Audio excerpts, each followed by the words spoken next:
it going, people? So I have to be honest. I have to give credit where credit's due. I don't usually give Toei Animation enough credit when it comes to One Piece. Obviously, they have some criticism, but I will compliment when they do a good job on an episode, and this was a good job. A prime example of what happens when Toei Animation can pull their heads out their ass and actually make an episode work. Okay, so excluding the episode where they revealed the mention of Raftel, this is by far, I think, one of the best episodes of the year of One Piece. Well, actually, technically, I'll put this episode above that only because I wish to put the whole chapter into one episode when they revealed Raftel, but instead, because of the pacing, they slowed it down. So I would say this by far is probably the best episode of the year. And the reason because I feel this way is, number one, this was such a good chapter in the manga. The content was way too good. It was world building. So when this episode hit in the anime, you knew it was going to be good. Okay, so for instance, let's start off at the beginning. Last week, well, I should say last episode, we got the cliffhanger of Pedro reading the newspaper, and we found out that Baltigo is in ruins again. I mentioned this in a previous video. Notice how I'm saying Baltigo in ruins and not necessarily the Revolutionary Army. And actually, Pedro kind of backed that up by saying, oh, Baltigo's in ruins, but he doesn't mention anything about Sabo or Dragon, because if they were killed, they would add that to the news. They would not want to miss that out. So, no. We couldn't find out a lot of information. But first off, I mean, it's an ongoing gag between Luffy and Dragon. Luffy beating his dad for the first time through a newspaper. But Luffy gets over that. He says he's more concerned about Sabo than anything else. But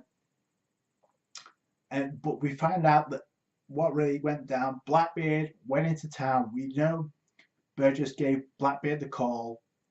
What he did, I'm assuming what happened is this. He told the Marines what went down. So the Marines involved in that CPs, the Cypher Pole. They didn't say what unit it was, but I'm assuming it was CP0 because we saw Rob Lucci at the end of Spandam at the end of Dressrosa. They were tailing the revolutionaries about the underground weapons to the underground market. So they know they had some beef with the revolutionaries anyway. So I'm assuming it's CP0. So Blackbeard came into town to get Burgess. I'm assuming the revolutionaries already bailed. They demolished Baltigo. The Marines came involved, but they didn't want CP Cypher Pole a part of it for whatever reason. And then Cypher Pole and the Blackbeard pirates had some sort of confrontation, and Teach left. He just straight up he got out of Dodge. So I don't know. Is Blackbeard afraid of the CP? What's going on there? So I found that very interesting, and it makes sense because we learned after Dressrosa that Cypher Pole they can be controlled. They don't have to be controlled by the Gurusei. The Tenryubito can give the commands to the CPU without any permission whatsoever. So, and obviously the Celestial Dragons and the D's are destined to clash. So they're not goals. That makes a lot more sense. We get matches we really don't know. So I'm assuming that's what went down. Obviously, and while this is going on, Chopper's constantly trying to warn Luffy because Luffy's trying to cook for the rest of the crew because he's. I love how he starts it off by saying, "Oh, how do I cook again?" So it's like, why are you doing this? We know how that was going to end. I love the episode because it's the group and the comedy dynamic, followed by the world building aspect of One Piece. Now, okay, so then we go to Zoe, and a couple of revelations. Obviously, one that finds out that Baratie was bribed by a carrot with two bananas that you can buy as silence. So, Wanda kind of puts that together, and she says, "Oh, it should be okay because she's with Luffy and the rest, so carrot should be all right." But then Inuyasha talking about the Fury card into Zoe, which I said previously during the Zoe arc, there had to be a traitor leading Jack to Zoe, and it was kind of confirmed. And Jack found Zoe twice. So I don't know. Is there a traitor on Zoe? I guess we're gonna find out. And speaking of Jack, and this is like the what the fuck part of the episode, we see Jack underwater, and we know it's a devil fruit user. He's still alive, a devil fruit user, still alive underwater. But then you kind of put two and two together, and a lot of people, not only from the manga side but also the anime originals, said a lot of people have said, look at Jack's teeth, look at his teeth. It kind of resembles Arlong, and it kind of resembles Hody Jones. So it may be possible that he's part fishman, and that may explain why he's able to survive underwater. Not to mention why his bounty is so high. It's because he may be the only devil fruit user that we know of that can survive underwater.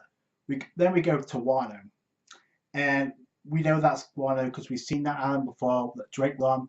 Instead, we get to see Kaido, and he's not only drinking sake up the ass, but he eventually starts crying because he gets word that Jack tried to get back Doflamingo from Sengoku Suru Fujitora after Dressrosa, and that failed. So, and then he failed on Zoe. So it's obviously he's not a full. We get more insight to the personality of Kaido because he starts crying because obviously Doflamingo, why did you fail? I guess you were too weak. That's Doflamingo. He's calling weak. Doflamingo.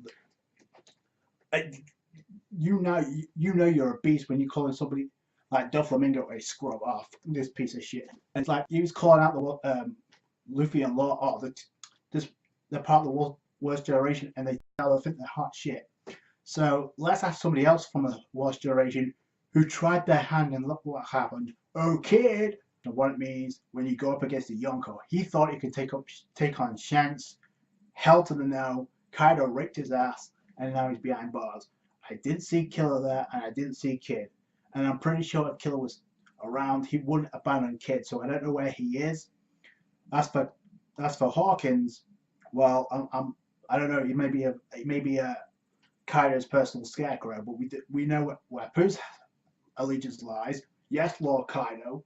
So I don't know, and we still don't know it even in the manga. So I'll leave that up to you to decide. But I'll say this: Kid got really fucked up. So and then we go back to the Sunny, and obviously this is the funniest part. This is what I mean by the common dynamic of the Straw Hats, because then we just see Luffy's trying to cook for the crew.